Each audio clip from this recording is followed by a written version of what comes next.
सकृदधर सुधां स्वां मोहिनीं पाययित्वा सुमनसैव सद्यस्तत्यजेस्मान् भवाद्र परिचरति कथं तत्पादपद्मं पादपद्मन्तु पद्मा यपिबत हृतचेताः उत्तमश्लोकजल्पैः।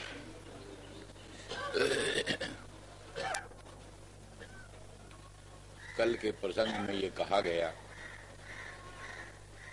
कि वो सुधा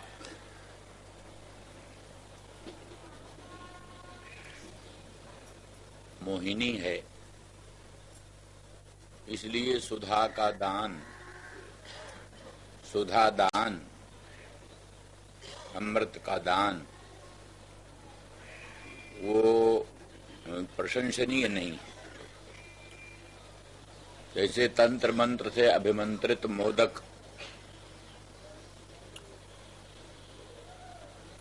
मोहजनक होने के कारण, मूर्छादि हेतु होने के कारण वो प्रशस्त नहीं होता। कोई ऐसा मोदक दे दे जिससे प्राणी बेहोश हो जाए तो वो मोदक का दान दान नहीं माना जाता, जुर्म। पुलिस के अधिकारी पा जाएं तो उसको दंड दें, पकड़े। इस प्रकार से मोहिनी सुधा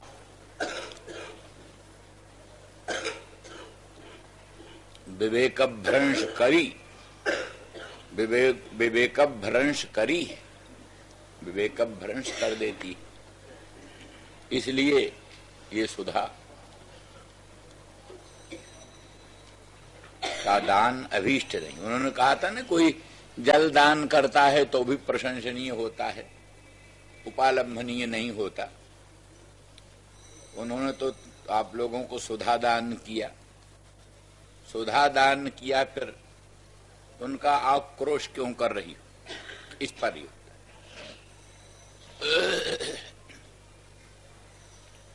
तो बोले फिर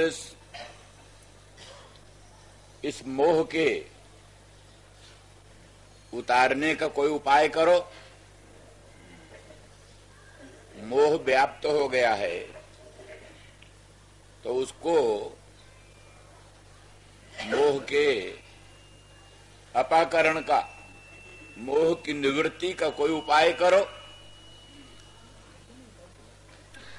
तो बोले वो उपाय सहस्रों से भी वो आसक्ति,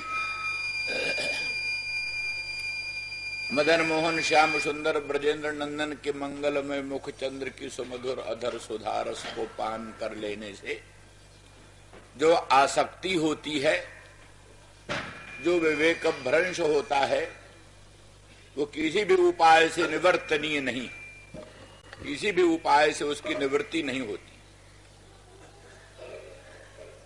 इसी बात को सूचन करते हुए बोले स्वाम माने असाधारणीम, स्वाम असाधारणीम सुधाम, वो असाधारणी सुधा है, उसकी कोई चिकित्सा ही नहीं है। तज्जनित मोह की निवृत्ति किसी अन्य उपाय से संभावित नहीं। सुकृदधर सुधां स्वाम मोहिनी।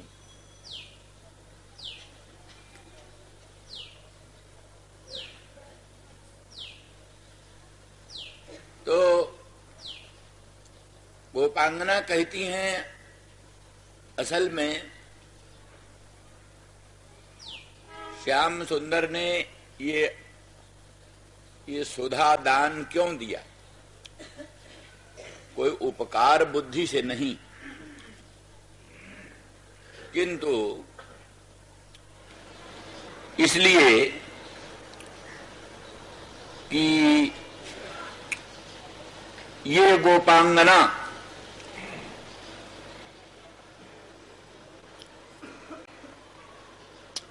मेरे दिए हुए कष्टों से कहीं मृत न हो जाए। मैं जो इनको कष्ट देता हूं,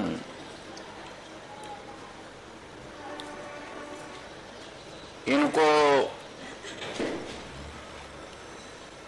मोहित करके, और बताया न पीछे कि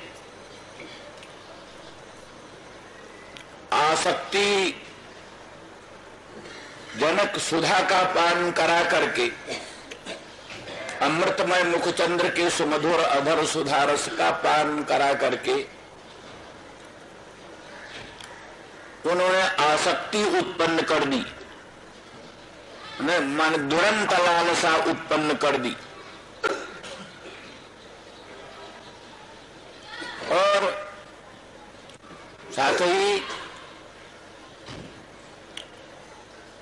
अधर सुधा का पान करा करके जाति भ्रंश भी संपादित कर दिया। अधर सुधा का पान से जाति भ्रंश और विवेक भ्रंश के द्वारा भक्ति ज्ञान आदि जो पुरुषार्थ साधन हैं उनका भी अपनोदन कर दिया, माने और किसी पुरुषार्थ लायक भी नहीं रह गए।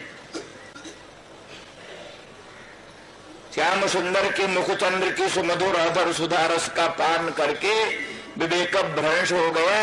अब ज्ञान और भक्ति के भी साधन नहीं रह गए, क्योंकि ज्ञान भक्ति में तो अपेक्षित होता है विवेक।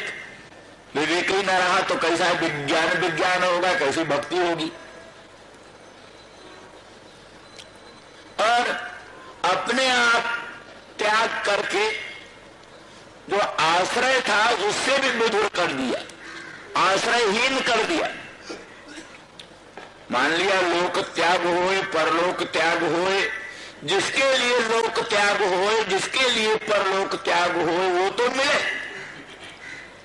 परंतु यहां तो लोक भी गया और परलोक भी गया और जिसके लिए सब कुछ त्यागा वो भी गया।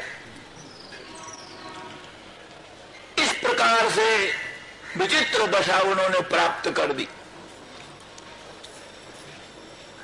और इस दशा में भी ये मर न जाए इसलिए अमृत पिला दिया कि मरे भी नहीं, नहीं तो मर जाने पर भी शांति हो जाती, दुनिया भर के दुखों की निवृत्ति मृत्यु से हो जाती। पर अमृत पिला दिया इसलिए कि मरे भी नहीं। वो अमृत कोई हित बुद्धि से नहीं पिलाया, इसलिए कि अमृत पिए रहेंगी तो ये मरेंगी नहीं, इनको खूब दुख देते रहेंगे अच्छी तरह से। नाना प्रकार का दुख देने पर भी ये मरेंगे नहीं, इनको दुख देते रहेंगे। क्योंकि पीछे कहा ना, इनका और कोई स्वार्थ नहीं है। मधुप जो होता है भ्रमर, भ्रमर का तो कुछ स्वार्थ होता है। वो तब तक अरविंद का मकरंद रस पान करता है, भूखा होता है, क्षुधातुर होता है, मालती के मकरंद का पान करता है और पराग का पान करता है, और वो तो क्षुधातुर है। क्षुधा रूप दुख निवृत्ति के लिए विभिन्न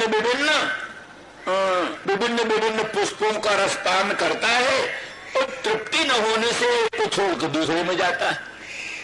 तृप्ति कोई किसी की भूख मिट जाए तो न जाए, लेकिन एक कमल के पुष्प का रस पान किया, तृप्ति नहीं हुई तो दूसरे कमल में पुष्प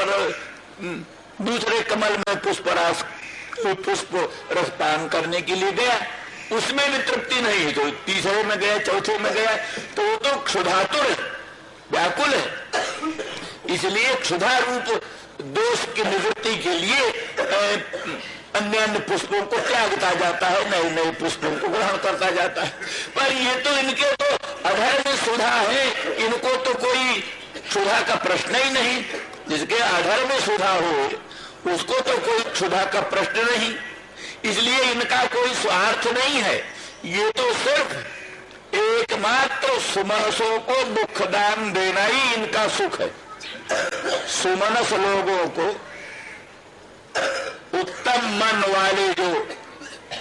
हैं सीधे साधे उत्तम मन वाले, ऐसे लोगों को दुख देना ही इनका सुख है, उसी को सुख मानते। इसलिए अभी लोग मर जाएंगे तो दुख किसको देंगे? ये लोग मर जाएंगे तो दुख किसको देंगे? इसलिए अमृत पिला करके मरण से भी वंचित कर दिया। और तो पुरुषार्थ से क्या मिलेगा? मरना भी नहीं मिलता, मरना भी मिलना दुर्लभ है।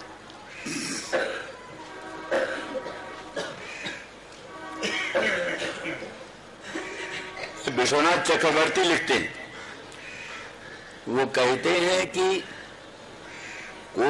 कोई जो शुष्क काष्ठ से किसी को दग्ध करे, सूखी हुई लकड़ी से कोई किसी को जलावे एक बात, और कोई गीली लकड़ी से किसी को जलावे, तो गीली लकड़ी से जो किसी को जलाता है उसकी अपेक्षा तो सूखी लकड़ी से जलाना बहुत अच्छा है, जल्दी मृत्यु तो संपन्न हो जाता है। तो शुष्क काष्ठ का जलाना, शुष्क काष्ठ द्वारा जलाना, इसकी अपेक्षा आर्द्र काष्ठ से, गीले काष्ठ से जलाना ये अधिक दुखदान का हेतु होता है। इस रीति से इन्होंने अधर सुधा पिला करके, अधरामृत पान करा करके और मरण को दुष्टक बना दिया, कठिन बना दिया। जैसे आर्द्र काष्ठ से कोई जलावे, उस प्रकार की स्थिति उत्पन्न कर दी कि मरना भी असंभव हो और नाना प्रकार का दुख भी मिलता रहे। इस तरह से गोपांगना अपने श्याम सुंदर मदन मोहन ब्रजेंद्र नंदन कृष्णचंद्र के प्रति अपने हृदय का रोष प्रकट कर रही है। रोष, प्रणय कोप, एक प्रणय कोप।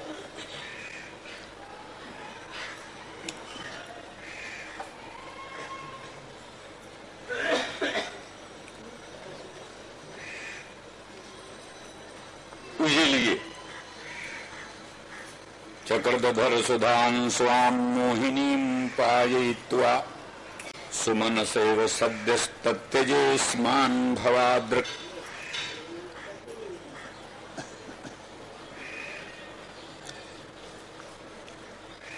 एक भेद और कहते मधुपस्तु सुमनस रसम पीत्वा गच्छति।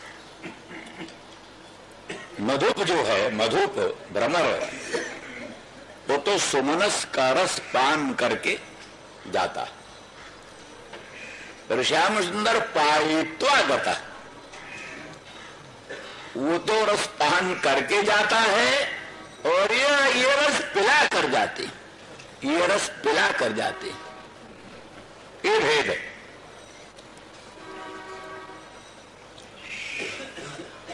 तो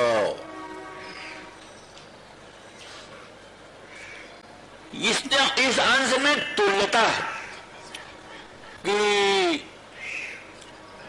वो सुमनस निरर्थक हो जाता है,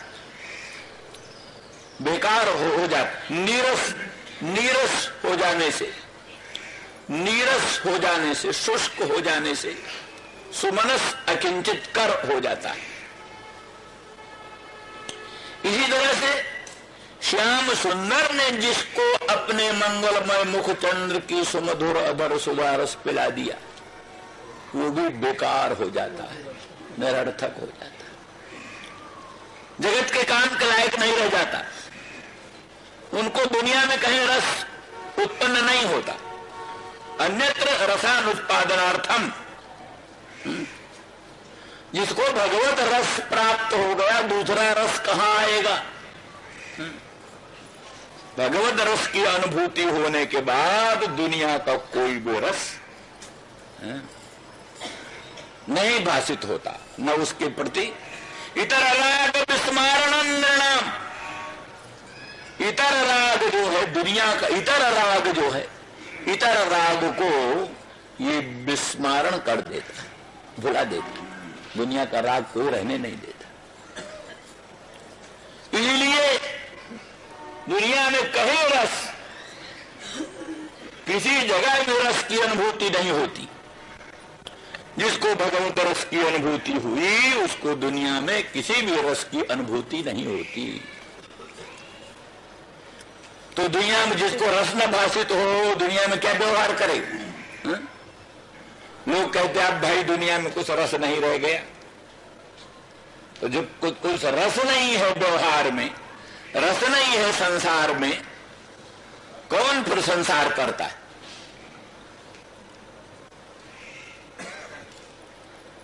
इस तरह से ये सर्व पुरुषार्थ त्यागन के लिए जितने भर भी पुरुषार्थ हैं, सभी पुरुषार्थों को समूल उन्मूलन कर देने के लिए श्याम सुंदर का ये प्रयास था। अपनी मोहिनी सुमधुर अधर सुधा रस को पिलाना, मोहिनी सुमधुर अधर सुधा को पिलाना, इस सुधा के पिलाने का उद्देश्य सर्व पुरुषार्थ का व्यापादन। लौकिक पुरुषार्थ की सामग्री प्रथम से विद्यमान थी, उसको मिटा देना, पारलौकिक पुरुषार्थ की सामग्री को भी मिटा देना, अकिंचित कर देना, और स्वयं को भी हटा लेना, दूर कर देना। इस प्रकार से सर्व पुरुषार्थों से वंचित कर देना मात्र उनका उद्देश्य है, लक्ष्य है, और कुछ। अन्यथा यदि दया होती, अनुग्रह की बात होती, तो फिर उस सुमधुर सुधा रस को सदा पिलाते रहते। यदि अनुग्रह की बात होती, दया की बात होती, तो फिर उस सुमधुर अधर सुधा रस में दुरंत लालसा उत्पन्न करके फिर उसको निरंतर पिलाते रहते।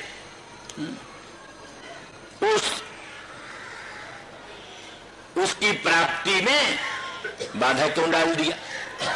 इसलिए सकृत ही एक बार ही सुमधुर अधर सुधा रस पिलाया, दुरंत लालसा उत्पन्न करके स्वयं अपसृत हो गए, हट गए। इसलिए मालूम पड़ता है यही सब उद्देश्य था। कहा जा सकता है कि आखिर सुधा पिलाने का उद्देश्य क्या था? नहीं, प्रयोजन मनुद्देश्य मंदो प्रवर्तते, बिना प्रयोजन के तो किसी मन की भी प्रवृत्ति नहीं होती। तो सुधा पिलाने का उद्देश्य क्या था? कोई स्वार्थ था श्री कृष्ण का? ये तो कह नहीं सकते। स्वार्थ कुछ होता तो त्याग ही क्यों करते? स्वार्थ होता तो त्याग क्यों करते? त्याग दिया, गोपांगनाओं को त्याग दिया, ब्रज सीमंतनी जनों को, उनकी शिरोमणि भूता राधा रानी वृषभानु नंदिनी को त्याग दिया। त्याग देने से मालूम पड़ता है मोहिनी सुधा पान कराने का कोई अपना स्वार्थ उनका नहीं था। अपना स्वार्थ होता तो त्यागते नहीं। अब रहा गोपांगनाओं का कोई स्वार्थ है, सो भी नहीं सिद्ध हुआ। क्योंकि स्वार्थ क्या हुआ? जब दुख निवृत्ति हुई नहीं, दुख निवृत्ति उत्तरोत्तर बढ़ती गई, तो दुख निवृत्ति उत्तरोत्तर बढ़ती गई तो फिर उनका भी स्वार्थ क्या हुआ? निरुद्देश्य प्रवृत्ति होती नहीं। तो ये सुमधुर अधर सुधा का पान क्यों कराया? इसलिए भक्तजनों की कल्पना है, इसका उद्देश्य है निरोध, जिस निरोध की कल चर्चा की। निरोध माने संसार से मन हटा हटा कर अपने स्वरूप माधुर्य में मन को अवरुद्ध कर देना। सद्यो हृदय अवरुद्ध कृत भी वाली बात। सद्य सद्य प्राणी के अंतःकरण को अपने स्वरूप सौंदर्य में, स्वरूप माधुर्य में निरुद्ध कर देना, यही उद्देश्य। जब चित्त निरुद्ध होगा तो उसमें भगवान अवरुद्ध हो जाएंगे। भगवत चरित्र में अवरुद्ध चित्त में भगवान अवरुद्ध हो जाते हैं। भगवत स्वरूप माधुर्य में जिसका चित्त अवरुद्ध हो गया उसके चित्त में भगवान अवरुद्ध हो जाते हैं। सद्यो हृदय अवरुद्धते, कैसे भगवान सद्य हृदय में अवरुद्ध होते? इसीलिए कि जिसके हृदय में द्रवता होती है, हृदय में द्रवता होती है, उसके द्रवीभूत चित्त में भगवान का प्राकट्य होता है, तो भगवान का स्थायी भाव हो जाता है। जैसे पिघली हुई लाह में, पिघली हुई लाह में को रंग पड़े तो रंग स्थायी भाव को प्राप्त हो जाता, रंग स्थिर हो जाता है पिघली हुई लाह में।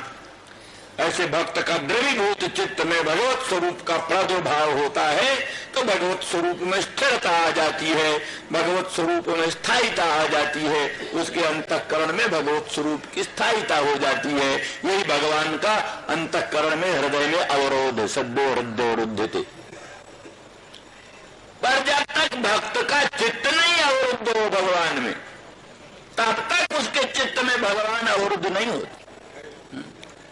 भगवान किसी के चित्त में तभी अवरुद्ध होते हैं, किसी के अंतःकरण में बंदी, कैदी भगवान तभी बनते हैं जब उसका अंतःकरण पहले भगवान में बंदी हो ले। भगवान में जिसका अंतःकरण कैदी हो गया, भगवान के स्वरूप में जिसका अंतःकरण एकाग्र हो गया और जिसके अंतःकरण में द्रवता आ गई, द्रवी भाव हो गया, उसी द्रवी भाव अंतःकरण वाले पुरुष के अंतःकरण में भगवान का अवरोध होता है।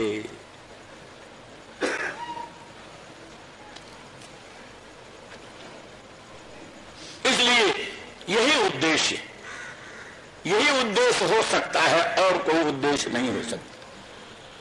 मोहिनी अधर सुधा के पान कराने का एकमात्र उद्देश्य यही है कि प्राणी का मन भगवान में निरुद्ध हो, एकाग्र। क्योंकि जिसको स्वाद नहीं प्राप्त है, जो भगवान के अनंत माधुर्य को नहीं जानता, अनंत सौंदर्य को नहीं जानता, भगवान के अचिंत्य अनंत लोकोत्तर कल्याण गुणगणों का अनुभव नहीं कर पाता, भगवान के श्री अंग की अनंत सुंदरता, मधुरता, सरसता का आस्वादन नहीं कर पाता, उसको भगवान के स्वरूप में आसक्ति नहीं होती। भगवान के स्वरूप में आसक्ति नहीं होती। जिसको भगवान के स्वरूप में आसक्ति नहीं होती उसमें भगवान का अवरोध नहीं होता, उसमें भगवान का आविर्भाव नहीं होता। ये स्वाभाविक कार्य कारण भाव है।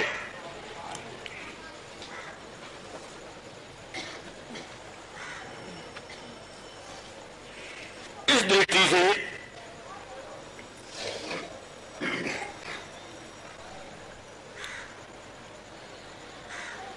सकृदधर सुधान स्वाम मोहिनीं पाययित्वा सुमनसो सद्यस्तत्यजे स्मान् भवाद्रको।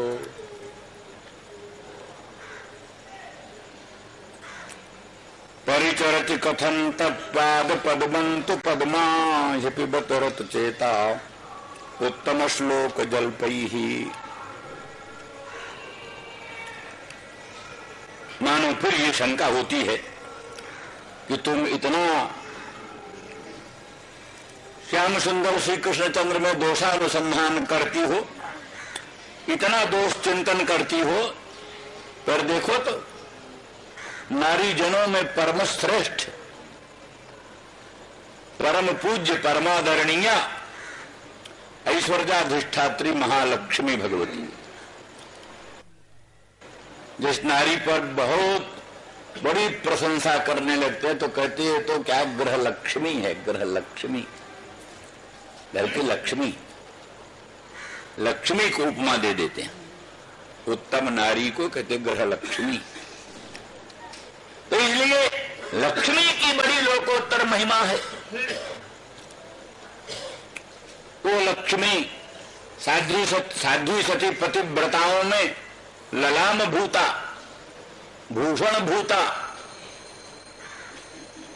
और वो लक्ष्मी भगवान के मंगलमय पादार बिंद के आराधन में सदा संलग्न रहती है।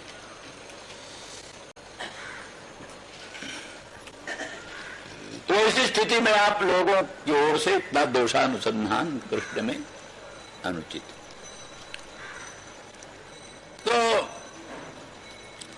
एक क्षण के लिए निरुत्तर होती हैं, अबाक होती हैं, परंतु क्षणांतर में ही उत्तर सूझता है। हाँ, आश्चर्य तो है किस तरह से लक्ष्मी, ऐश्वर्याधिष्ठात्री महालक्ष्मी, त्रिरत्नों में ललाम भूता, रत्न भूता लक्ष्मी, वो कैसे श्याम सुंदर कृष्णचंद्र के पादार बिंद की आराधना करती है तो आश्चर्य की। परंतु फिर कहती है कोई आश्चर्य की बात नहीं। पिबत हृत चेता उत्तम श्लोक जलपई ही, उत्तम श्लोक के जो मीठे मीठे वचन हैं, उन मीठे मीठे वचनों का एक चमत्कार है। मीठे मीठे वचनों के चमत्कार में चमत्कृत होकर वो भी विवेक शून्य हो गई। इसीलिए विवेक शून्य होने के कारण ही छल छद्म से युक्त श्याम सुंदर ब्रजेंद्र नंदन का अनुसरण करती। इसलिए वो तो उदासीन है, निरपेक्ष। शुरू में ही कहते लक्ष्मी ने वर्णित उसी हालत में किया। क्षीर समुद्र का मंथन करने से लक्ष्मी का प्रादुर्भाव हुआ, तो लक्ष्मी के अनंत सौंदर्य से, अनंत माधुर्य से, दिव्य आभा प्रभा कांति से मोहित होकर सभी लक्ष्मी को चाहने लगे। लक्ष्मी को कौन न चाहे। तो लेकिन फिर लक्ष्मी किसको मिले, तो ही निश्चय हुआ लक्ष्मी स्वयं, जिसके कंठ में अपनी बनमाला डाल दे, जयमाला डाल दे, स्वयंवर हो। लक्ष्मी स्वयं जिसके कंठ में जयमाल डाल दे, उसी की लक्ष्मी। अब लक्ष्मी ने सोचा किसके कंठ में जयमाल डालें, हमको बहुत लोग चाहते हैं। बहुत लोग हमको चाहते हैं, परंतु क्या करें, जो लोग हमको चाहते हैं उनको हम नहीं चाहते। बहुत से लोग हमको तो चाहते हैं पर हम नहीं उनको चाहती, हमारा मन उनकी ओर आकृष्ट नहीं होता। और जो कोई सुमंगल है जिसको हम चाहते हैं वो हमको नहीं चाहता। जो हमको चाहते हैं उनको तो हम नहीं चाहती, और जिनको हम चाहते हैं वो हमको नहीं चाहते हैं। यही तो कहानी। लक्ष्मी के पीछे पड़े हुए जो लोग हैं, लक्ष्मी को बुला रहे हैं, आओ आओ लक्ष्मी, आओ आओ लक्ष्मी। वो लक्ष्मी से बहिष्कृत, लक्ष्मी उनके यहां आती नहीं। और भगवान को अनंत ब्रह्मांड नायक अशरण शरण कारण करुण करुणा वरुणालय भगवान को लक्ष्मी चाहती है, पर भगवान निरपेक्ष है, आप्त काम पूर्ण काम आत्मा राम परम निष्काम। क्योंकि उनके लिए लक्ष्मी का कोई प्रयोजन नहीं, क्योंकि प्रयोजन में वही तीन चीज आती है जो हम कहते हैं, अतिशयाधान, महत्वातिशयाधान, आनंदातिशयाधान और अनर्थ निवारण। महत्व, अगर भगवान में कुछ महत्व कम हुए, सीमित महत्व हुए, तो लक्ष्मी के आने से भगवान का महत्व बढ़ जाए। पर जो निरक्षय बृहत स्वरूप है, जिस भगवान की बृहत्ता ब्रह्म रूपता निरतिशय है, बल्कि अनंत पद समभिव्याहत ब्रह्म पद, अनंत पद समभिव्याहत ब्रह्म शब्द है। सत्यं ज्ञानम अनंतम ब्रह्म, केवल ब्रह्म होता तो कुछ दूसरा अर्थ सोच लेते, सीमित बृहत्ता ब्रह्म की मान लेते, लेकिन वहां तो अनंतम ब्रह्म है। इतना बृहत्तम वस्तु का नाम ब्रह्म है कि जो बृहत्तम अनंत है, देश काल वस्तु परिच्छेद से शून्य। तो अनंत जो बृहत है उसमें लक्ष्मी के आने से कोई महत्व बढ़ जाएगा, इसकी आशा नहीं। महत्वातिशयाधान की संभावना नहीं। अच्छा, कुछ आनंद बढ़ जाए भगवान में लक्ष्मी के आने से, तो कहते स्वरूप से जो आनंद सिंधु सुख राशि, जो आनंद सिंधु है, सुख राशि है, अनंत ब्रह्मांड अंतर्गत ब्रह्मादि देव शिरोमणियों का आनंद उसका कण है। अनंत ब्रह्मांड में जो अनंत अनंत ब्रह्मादि देव शिरोमणि है, उनका जो आनंद है उस आनंद सिंधु का एक बिंदु है, कण है। तो इसी परिस्थिति में लक्ष्मी के आने से उन भगवान में आनंदातिशय बढ़ जाएगा, इसकी भी संभावना नहीं। आनंदातिशय का आधान नहीं संभव है, महत्वातिशय का भी आधान संभव नहीं। अच्छा चलो, अनर्थ निवारण हो जाए, लक्ष्मी आए तो कुछ अनर्थ दूर हो जाए। तो अनर्थ पहले हो तो अनर्थ हो तो दूर हो जाए। अनर्थ है ही नहीं त्रिकाल में जिसमें, उसमें लक्ष्मी के आने से किसी अनर्थ निवारण की संभावना हो ही नहीं सकती। इसलिए तीन जो प्रयोजन होते हैं लक्ष्मी के आने का, या किसी लोकोत्तर कल्याण गुणगणों के आने का, तीन प्रयोजन जो होते हैं, महत्वातिशयाधान, आनंदातिशयाधान, अनर्थ निवारण, ये तीनों संभव नहीं। इसलिए आप्त काम, पूर्ण काम, आत्माराम, परम निष्काम भगवान है, उनको लक्ष्मी की अपेक्षा नहीं, गुणों की भी अपेक्षा नहीं। इसलिए निर्गुणम मां गुणा सर्वे भजन्ति निरपेक्षकम। भगवान कहते मैं तो निर्गुण हूं, पर मुझ निर्गुण को गुण भजते, मुझ निर्गुण को गुण भजते। तो गुण भजते हैं तो क्या करेंगे? यथा माम प्रपद्यन्ते तांस तथैव भजाम्य हम। जो मुझको जैसे भजता है फिर मैं भी उसको भजता हूं।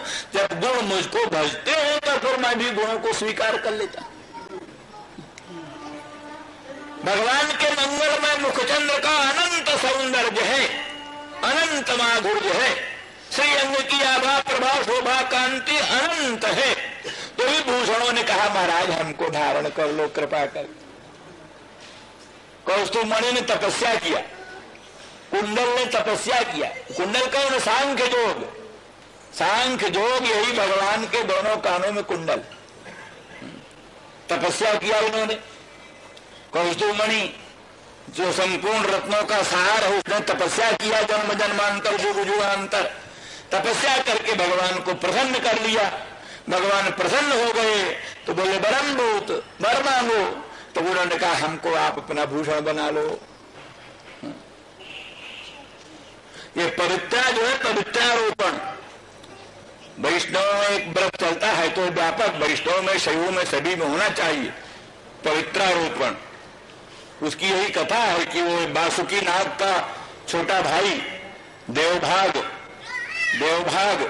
उसने बड़ी तपस्या किया युग युगांतर तक। भगवान भूत भावन सदाशिव जी प्रसन्न हो गए, बोले वरदान मांगो। तो कहा महाराज हमको अपने कंठ का भूषण बना लो। भगवान ने कहा अच्छा भाई आ जाओ। तो भगवान के गले में जो जहरीला भयंकर विषैला सांप है वही है वासुकी नाग का सगा भैया। तो फिर भगवान ने उसको निहाल कर दिया। आगे कहा देखो जो तुमको धारण नहीं करेगा उसका सारा जग तपदान व्यर्थ जाएगा। इसलिए पवित्रारोपण का नियम है। चाहे तो श्रावण शुक्ला एकादशी को, श्रावण शुक्ला पूर्णमासी को पवित्रा बना करके और उसकी विधि विधान पूर्वक पूजा करके उस पवित्रा को भगवान को भी अर्पण करना चाहिए और स्वयं भी भगवत प्रसाद रूप में ग्रहण करना चाहिए। तो ये सब भगवान को अपेक्षा नहीं थी उस बासुकी नाग के गले में लगाने का, किंतु उसने तपस्या किया तो क्या करे। भगवान को कौस्तुभमणि की अपेक्षा नहीं थी, भगवान को कुंडल की अपेक्षा नहीं थी, क्योंकि उनकी तो सुंदरता, मधुरता, सरसता जो ही अपरंपार थी। क्या आवश्यकता थी भूषण अलंकार की। लेकिन जब भूषणों ने तपस्या किया, गुणों ने तपस्या किया, जन्म जन्मांतरों तक तपस्या करके वरदान मांगा, हमको कृपा करके आप अंगीकार कर लो, तो भगवान ने अंगीकार कर लिया। ऐसे जब यहाँ लक्ष्मी देख लिया कि जो हमको चाहते हैं उनको हम नहीं चाहती, और जिसको हम चाहती है वो हमको चाहता ही नहीं। लेकिन जो कुछ भी हो, चाहे चाहे न चाहे, पर हम तो उनको भजेंगे, हम तो उन्हीं के कंठ में जयमाला डालेंगे। बस ये सोच करके लक्ष्मी ने भगवान के कंठ में जयमाला डाल दी। जब डाल दिया तो भगवान ने कहा, अच्छा लक्ष्मी तुमने जयमाला डाल दिया, हमारे न चाहने पर भी तुम हमको चाहती हो, तो आओ हम तुमको अपने हृदय पर स्थान दे। इसलिए भगवान ने अपने वक्ष स्थल पर, हृदय स्थल पर लक्ष्मी को निवास दिया। इसलिए जो वाम वक्ष स्थल पर वामावर्त जो सुवर्ण वर्ण रोमराजी है, वामावर्त की सुवर्ण वर्ण रोमराजी वाम वक्ष स्थल पर भगवान के विराजमान है, वही श्री का चिन्ह, लक्ष्मी का चिन्ह। तो लक्ष्मी को भगवान ने, अर्थात जो न चाहने पर भी भगवान को चाहता है, उसको फिर भगवान बड़ा आदर देते हैं और उसको लक्ष्मी को अपने हृदय स्थल पर निवास स्थान दिया। इस तरह से लक्ष्मी ने, इंदिरा ने इस भाव से सर्वानपेक्ष हो करके, सर्वत्याग करके, ब्रह्मादेव भौतिथम जदपांग मोक्ष कामास तपस्समचरन भगवत प्रपन्ना सा श्री सुभासमरविंद बनम विहाय यत्पाद पंकज मलम भजते अनुरक्ता। अनुरागिनी श्री अपने अरविंद बन निवास स्थान को छोड़कर उपांगना कहती है, क्या बात है, कमला कमला पद्मा, वो पद्माश्रिता रहती है, पद्म में ही रहती है, तो सुभाष अरविंद बन छोड़ा तो भी भगवत पदारविंद बन मिल गया। क्या बात है, क्या छोड़ा और क्या पाया। भगवत पदारविंद, अरविंद तो मिल गई है, अरविंदासना, अरविंद प्रिया लक्ष्मी को भगवत पदारविंद मिल गया। तो क्या बात हुई। हम लोगों में जैसी दुर्दशा उसकी कहां हुई, हम लोगों जैसी दुर्दशा कहां हुई उसकी। वो तो भगवान के वक्षस्थल में निवास प्राप्त कर गई, भगवान के पदारविंद अरविंद छोड़कर आई, भगवत पदारविंद मिल गया, तो इसलिए उसको कौन सा दुख हुआ। और लेकिन हम लोगों की अवस्था दूसरे ढंग की। फिर भी उनके इन जो जिन दुर्गुणों का हम वर्णन कर रही हैं, अगर लक्ष्मी जान जाती तो ऐसे कुटिल कृष्ण का संबंध वो भूल कर भी न करती। और विचारी जानती है, क्यों नहीं जानती, उत्तम श्लोक जल पई। अथवा इसका ही अर्थ है, एक तो मुझे बात बताई था कि वो गुण तो नहीं है, लेकिन उनके जो बंदी लोग हैं, भाट लोग हैं, वो गुणगान करते रहते हैं, भाट लोग। हमने कहा ना, भैंस का भी गुणगान करने लगे, बोले तुम जैसे कृष्ण थी वैसे तुम हो, तो उनका क्या। तो बाकी यहाँ दूसरा एक अर्थ है, ये कहते उत्तम श्लोको यशः जे शांते उत्तम श्लोका नारदादय भगवत भक्ता। नारदादी भगवत भक्त, उनका जो जल्प है, जल्प माने एक जल्प कथा होती है। न्याय शास्त्र में 3 प्रकार की कथा होती है, एक बाद, एक जल्प, एक बितंडा। बाद, जल्प, बितंडा। बाद कथा तो वो होती है जिसमें गुरु शिष्य दोनों वादी प्रतिवादी बनकर और तत्व निर्णय के लिए परस्पर विचार विनिमय करते हैं। गुरु शिष्य दोनों तर्क प्रतितर्क के द्वारा तत्व निर्णय के लिए प्रयास करते हैं। वो कथा बाद कथा, तत्व निर्णय अवसाना कथा बाद कथा। वितंडा कथा वो है जहां स्वपक्ष स्थापनाहीन परपक्ष खंडनम चलता है। अपने पक्ष की स्थापना न करके केवल परपक्ष का खंडन करना ही जहां उद्देश्य, ये वितंडा। पर जल्प कथा वो होती है जिसमें स्वपक्ष स्थापना पूर्वक परपक्ष खंडन, परपक्ष खंडन होता है पर परपक्ष खंडन के साथ साथ स्वपक्ष स्थापना होती। तो स्वपक्ष स्थापना पूर्वक परपक्ष खंडन नाम की जो जल्प कथा है, नारद आदि भगवत भक्तों की जो जल्प कथा है, माने स्वपक्ष स्थापन पूर्वक परपक्ष खंडन, तो भगवत भक्ति करनी चाहिए, कृष्ण भक्ति करनी चाहिए, मदन मोहन श्याम सुंदर की चरित्रामृत का रसास्वादन करना चाहिए।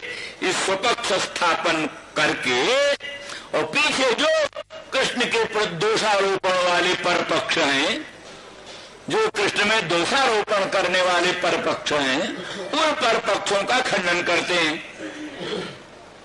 तो स्वपक्ष स्थापना करके परपक्ष खंडन करने वाला जो जल्प है, नारद आदि भक्तों का जो जल्प कथा है, वो जल्प कथा से बिचारी लक्ष्मी अभिभूत हो गई, भोरी भारी उत्तर न दे पाई, उन उत्तम श्लोकों के जल्प का खंडन न कर पाई, इसलिए बिचारी लक्ष्मी उनके पाद पंकज की आराधना में लग गई। बोले क्यों नहीं खंडन कर पाई?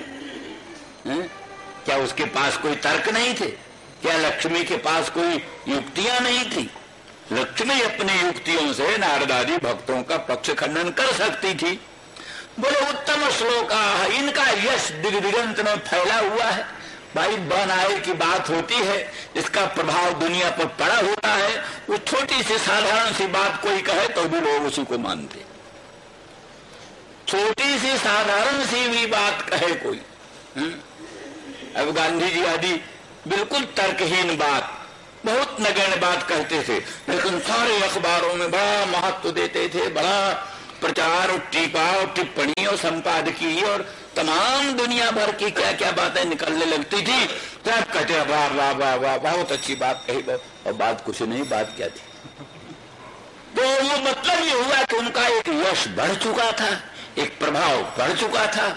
इसका प्रभाव पड़ जाता है, यश बढ़ जाता है, एक बार आतंक जम जाता है तो उसकी साधारण सी बात भी महत्व की लगने लगती है। इस तरह से नारद आदि उत्तम श्लोकों का यश संसार में दिग्दिगंत में फैल चुका है, उनका प्रभाव महिमा फैल चुकी है, इसलिए उनकी साधारण सी बातों का महत्व बढ़ जाता है। दूसरों के लोगों की उतना बातों का महत्व नहीं बढ़ पाता। इस प्रकार की स्थिति, तो इसलिए पिबत व्रत चेता, इस तरह से उत्तम श्लोक जल्पों से या तो उनके जो प्रशंसक लोग हैं उनकी अभीक्षण उक्तियों से, बार बार कहने से, असल में बात तो ही होती है भगवान के चरणों में मन किसी का कैसे, यानी ये तो कह तो रही है गोपांगना सब बात आक्षेप के रूप में, दोषानुसंधान के रूप में, लेकिन रूपांतर जो साधनोपदेश भी है, रूपांतर से ये साधन का उपदेश भी है। सचमुच भगवान के प्रति आकर्षण कैसे होता है? भगवान में दोषों का अनुसंधान न होकर भगवान में अनंत गुणों का ही अनुसंधान क्यों होता है? असल में उत्तम श्लोक जल्पों से होता है, उत्तम श्लोक जल्पों से होता है। भगवत भक्तों का संग करने से, भगवत भक्तों के जो भगवत संबंधी वचन है, भगवत भक्तों के जो भगवत संबंधी वचन है, उन्हीं से भगवान में प्रीति बढ़ती है। नाना प्रकार के दोष तो अपने आप बुद्धि में आते हैं, लेकिन जो भक्तों का सत्संग करते हैं उनमें यह स्वभाव आ जाता, गुण तुम्हार समुझई निज दोषु, गुण तुम्हार समुझई निज दोषु, यही सब भांत क्या, हाँ तुम्हारा भरोसु, ये तो सब भांत से आपका ही भरोसा। हर एक काम में भक्त अपना ही दोष समझता है, दोष हमारा ही है, भगवान का दोष कुछ नहीं। भगवान तो परम कृपालु हैं, परम दयालु हैं। ये भाव जो भक्त के मन में आता है, अपना दोष ही भाषित होता है, भगवान का गुण ही भाषित होता है, ये किसका प्रभाव है? ये भगवत भक्तों के संग का प्रभाव। जो भगवत भक्तों के संग में बैठते हैं, भगवत भक्तों की सभा में बैठते हैं, भगवत भक्तों के मुखार बिंद से निर्गलित भगवत चरित्रामृत का रसास्वादन करते हैं, उनको फिर भगवान में गुण ही गुण भाषित होने लगते हैं।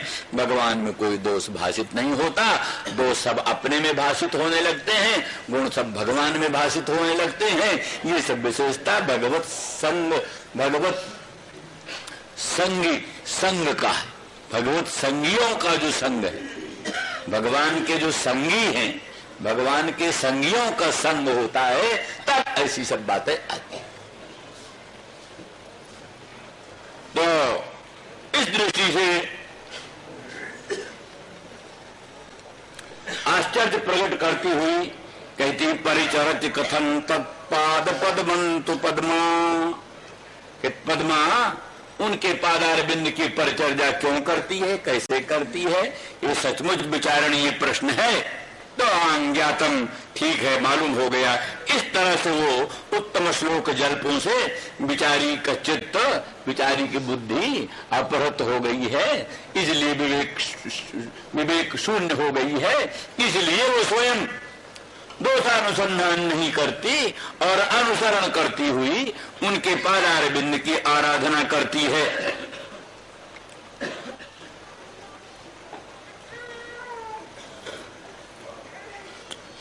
और इसीलिए ये भी बात है कि श्याम सुंदर जैसे विष्णु ने जैसे क्या नाम सुमनस श्रेणी को, सुमनस श्रेणी मान देव श्रेणी, सुमनसा माने देवान, देवों को, विष्णु भगवान ने देवताओं को अमृत पिलाया, देवताओं को अमृत पिलाया। तब प्रसिद्ध आख्यान है पुराणों में, क्षीर समुद्र का मंथन हुआ, क्षीर समुद्र का मंथन हुआ, क्षीर समुद्र के मंथन से अमृत का प्रादुर्भाव हुआ। उस अमृत के लिए देवासुर संग्राम प्रस्तुत हुआ, देवता और असुर दोनों उस अमृत को पाने के लिए बेहाल हो उठे, लड़ने को प्रस्तुत हो गए। देवताओं ने चाहा हम अमृत छीन लें, असुरों ने चाहा हम अमृत छीन लें। देवासुर संग्राम अमृत के लिए प्रस्तुत हुआ तो भगवान ने मोहिनी रूप धारण किया, मोहिनी रूप धारण किया, मोहिनी रूप धारण करके और अपने दिव्य सौंदर्य से, दिव्य माधुर्य से, लोकोत्तर प्रभाव से, अपनी मोहिनी शक्ति सब पर डालकर, मोहिनी का जादू डालकर सबको मोहित कर लिया। और असुर लोग मोहिनी को देखकर मोहित हो गए। उन्होंने स्वयं चर्चा चलाई, देखो सुनो, तुम तो बड़ी अच्छी हो, हमारा असुरों का, देवताओं का, भाई भाइयों का बड़ा विवाद हो रहा है, झगड़ा हो रहा है, तुम कहीं मध्यस्थ बन जाओ तो हमारा झगड़ा मिट सकता। तुम मध्यस्थ बन जाओगी क्या? बड़े अनुनय विनय से, बड़े प्रेम से, किसी तरह से उससे बात करना उद्देश्य। मोहिनी के लोकोत्तर सुंदरता से, मधुरता से मोहित होकर तो उन्होंने बल्कि कहा, तो हमारा कैसे विश्वास करोगे? स्त्रियों पर तो विश्वास नहीं किया जा सकता। स्त्रियों पर विश्वास करना बुद्धिमानी नहीं है। तो इसलिए तुम हम पर कैसे विश्वास करते हो? उन्होंने कहा, नहीं नहीं, हम खूब विश्वास करते हैं, पूरा इत्मीनान है हमको। तुम जो कुछ करोगी बिल्कुल न्याय करोगी, हमको 17 आने विश्वास है। इस तरह से उन्होंने थोड़ा निखनन न्याय से पहले उनकी बुद्धि को डगमगाया। नहीं नहीं, हम पर विश्वास नहीं करना चाहिए, स्त्री लोग हैं। पर देखा वो विश्वास हटाना नहीं था किंतु स्थिर करना तो थोड़ा निखनन न्याय से। जैसे कोई खूंटा गाड़ता है तो जरा हिलाता है, हिलाने का मतलब है कुछ कमजोर हो तो और दो। थोड़ा निखनन न्याय का मतलब ये, कमजोर हो तो जरा और दो मुंगरी मार दे। तो इस तरह से थोड़ा निखनन न्याय से एक बार नानू करके अंत में मान लिया। और फिर उन्होंने अपनी मोहिनी शक्ति का जादू असुरों पर डालकर उनको चित्र लिखित सा रखकर मोहित करके और वो सुमनसों को, देवताओं को अमृत पिलाया, देवताओं को अमृत पिलाया और असुरों को वंचित कर दिया, असुरों को वंचित कर दिया, देवताओं को अमृत पिलाया। इस प्रकार से जैसे विष्णु ने सुमनसों को, देवताओं को अमृत पिलाया, उसी प्रकार से श्याम सुंदर ब्रजेंद्र नंदन कृष्णचंद्र ने वो अमृत पिलाने का प्रसंग लेकर के अमृत पिलाया। पर अमृत के प्रसंग से वो ऐसा अमृत नहीं था, किंतु वो सब पक्षपात वैसा ही मालूम पड़ा जैसे देवताओं में पक्षपात किया, जैसे देवताओं में पक्षपात करके उनको अमृत पिलाया, उसी प्रकार के पक्षपात का नाट्य रच करके, पक्षपात का नाट्य रच करके और मोहिनी सुधा पिला दिया। मोहिनी सुधा मोहन करने वाली, आसक्ति पैदा करने वाली, दुरंत लालसा उत्पन्न करने वाली और बुद्धिभ्रंश करी सुधा को पिला करके और हमको सर्व प्रकार के पुरुषार्थों से वंचित कर दिया। और इसीलिए सद्यस्तत्यजे हमको कुछ सोचने समझने का अवसर ही नहीं दिया। हम पिए कि न पिए, ले कि न ले सुधा को, और ऐसा अन्याय करने वाले सुधादानी को हम पकड़ लें, गिरफ्तार कर लें, इस सब बात को गुंजाइश न हुई, अवकाश न हुआ। सद्यस्तत्यजे, सद्य शीघ्र ही त्याग करके अलग हो गए। सद्यस्तत्यजे स्मान भवाद। इस प्रकार से जो हम श्री कृष्ण के प्रति दोषानुसंधान करती हैं वो अत्यंत उचित है, अनुचित नहीं। यद्यपि तुम कल्पना करते हो, कहते हो कि उनमें कोई दोष नहीं है, कृष्ण में कोई दोष नहीं है, पर यो क्यों नहीं अनुमान? पहले कहा था ना, जैसे धूली पटल में धूम भ्रम होता है, धूली पटल में धूम का भ्रम होता है, उससे होने वाला बनने अनुमान मिथ्या होता है।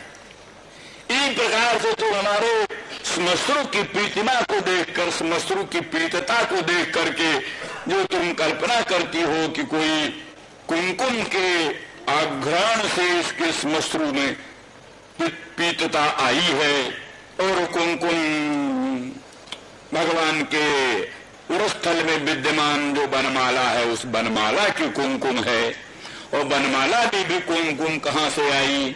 तो कोई उनके मथुरा की जो पट्टरानियां हैं या कुब्जा है, कुब्जा के उरोजों में जो संलग्न कुमकुम था वही कुमकुम उनकी बनमाला में आ गई और उसी बनमाला को भाग ग्रहण करते हुए तुम मधुप के भी श्मश्रु में पीतता आ गई, इत्यादि इत्यादि जो कहा था। तो कहा ये तो सब भ्रांति है तुम्हारी, जैसे धूली पटल में धूम का भ्रम, ऐसे हमारे श्मश्रु की प्रतिमा को देख करके तुमको इस प्रकार का भ्रम हुआ। उसका उत्तर देती नहीं, भ्रम नहीं है, यो क्यों नहीं देखते? कोई प्राणी उत्तम वस्तु का त्याग तब करता है जब उससे उत्तम वस्तु मिले। कोई प्राणी उत्तम वस्तु का त्याग तभी करता है जब उसको उससे उत्तम वस्तु मिले। तो ब्रज सीमंतनी जैसी दिव्य नायिका, जहां ब्रज की साधारणी स्त्री भी पद्मा लक्ष्मी, ब्रज की साधारणी स्त्री भी लक्ष्मी है।